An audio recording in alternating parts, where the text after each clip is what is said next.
Wait lang. Si ma'am? Guys, look. Nakita niyo to? Oh no, is this even real? Like, legit? Ano yan? Tingnan mo. Uy, hindi si ma'am yan. Yes, deepfake yan. AI generated. Ginaya lang mukha niya.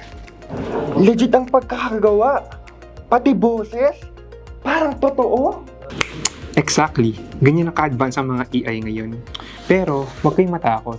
Kasi, kaya rin ng AI i-detect kung peke yan o hindi. At saka, madalas, mapapansin nyo rin naman sa galaw ng mata, galaw ng bibig, kung papakinggan niyo yung boses, robotic pakinggan. At minsan, distorted yung mukha nila. So, ano pa yung ibang paraan para malaman or i-check kung AI generated pa to? Actually, may mga libreng training na available para mas maging handa tayo sa mga AI. Sign up ka na sa ASEAN AI Ready Training ng Cyber Guardians PH. Scan mo lang ang QR code nila at mag-register. Pwede kang maging AI Ready Instructor. Libre ang training. Para ito sa mga estudyante, guro, SK officials, magulang, o kahit sinong gustong matuto tungkol sa AI. Requirements?